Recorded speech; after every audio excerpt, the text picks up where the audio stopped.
Chers amis, bonjour. Je travaillais ce matin à 5 heures du matin sur l'agriculture.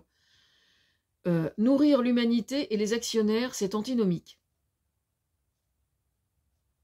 D'accord? Le problème aujourd'hui est d'ordre philosophique. Et c'est plus aux politiques que je m'adresse sur le sujet qu'au milieu agricole qui, quand il n'a pas encore perdu la raison et vendu son âme au diable, ambitionne d'abord d'exercer son métier et de revendiquer humblement de vivre de son travail, honnêtement, comme tout à chacun. Certains ont vendu leur âme au diable. Je pèse mes mots. Quand il s'agit de défendre l'agriculture, on nous rabat toujours les oreilles avec cette formule « on nourrit l'humanité ». Et là, deux écoles s'affrontent. Celle des écolos, dont je fais partie, fille d'agriculteur, qui par des méthodes démontrées et preuves à l'appui exposent qu'on pourrait parfaitement y subvenir avec une agriculture durable qui respecte les sols et l'environnement, qu'on appelle aussi l'agriculture bio ou biodynamique, et la seconde qui est au service de l'agriculture intensive et à la botte des lobbies des semenciers, de l'industrie chimique et de l'agrobusiness qui prétend exactement l'inverse pour la simple raison qu'elle est au service du CAC 40 et des actionnaires qui se nourrissent précisément sur la bête, comme on dit. Quand les tenants de l'agrobusiness argumentent par la formule « nous devons nourrir l'humanité », nous sommes véritablement dans l'escroquerie intellectuelle la plus totale. Parce qu'en vérité, c'est le cadet de leurs soucis. Le seul truc qui les intéresse, c'est uniquement le cours du blé, le cours de telle production ou de telle autre, et sous l'angle strictement mercantile et boursier, je dirais même boursicoteur. Un représentant syndical à l'image de l'agrobusiness. Je n'ai rien contre lui en particulier, franchement. 700 hectares d'exploitation. Pour représenter les petits, comme on dit vulgairement. Bon, bref. Comment imaginer une seule seconde que cet homme, contre qui je n'ai rien en particulier, je précise, puisse être représentatif de la profession? Mais par contre, qu'il soit représentatif d'une vision de l'agriculture, hélas, ne fait aucun doute. C'est un peu comme si, pour prendre la défense des plus mal logés, ou plutôt des sans-abri, vous mettiez le plus gros propriétaire foncier de Paris. En somme, vous voyez ce que je veux dire?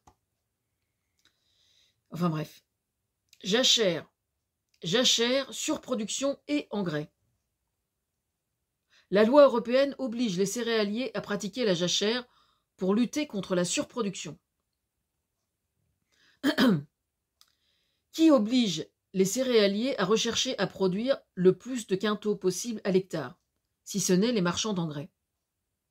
Comment fonctionne la relation commerciale entre le céréalier et le vendeur d'engrais? Moi, c'est ça que je veux savoir. Quels sont leurs contrats?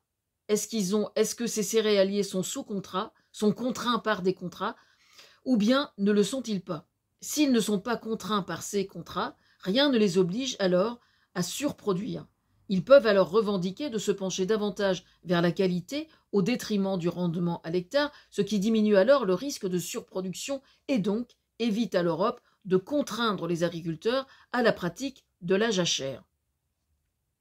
Parce que là, tels qu'ils sont partis, là, ce sont les gros céréaliers qui gueulent contre la jachère.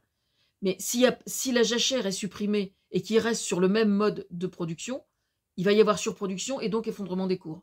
En fait, Voilà. Comment expliquer cette incroyable contradiction qu'on observe et donc à qui profite le crime? Celui qui montre des céréaliers qui connaissent pourtant bien la musique, il me semble, quand il s'agit d'observer la loi de l'offre et de la demande, et qui induit alors que plus une denrée est disponible, plus le risque est grand de voir sa valeur diminuer. Plus elle est rare et plus elle est chère. Demander à ce que la jachère soit supprimée, c'est consentir à surproduire et donc accepter de voir le cours du blé purement et simplement s'effondrer pour cause de surproduction. Qui aujourd'hui a intérêt à la surproduction, si ce n'est uniquement et strictement les actionnaires des firmes d'engrais, dont bizarrement, d'ailleurs, on n'entend jamais parler? Qui sont les actionnaires de ces boîtes? Moi, c'est ça que je veux savoir. Je voudrais voir le portefeuille d'actions de plein de gens, moi. Franchement, Ah ouais, je voudrais voir. Bref, au service de l'humanité, c'est aussi au service de sa santé. Répondre aux besoins de l'humanité, ça n'est pas uniquement dans le volume de nourriture, mais aussi sur la qualité. J'en reviens aux céréaliers. Oui, je les ai dans le pif, ceux-là.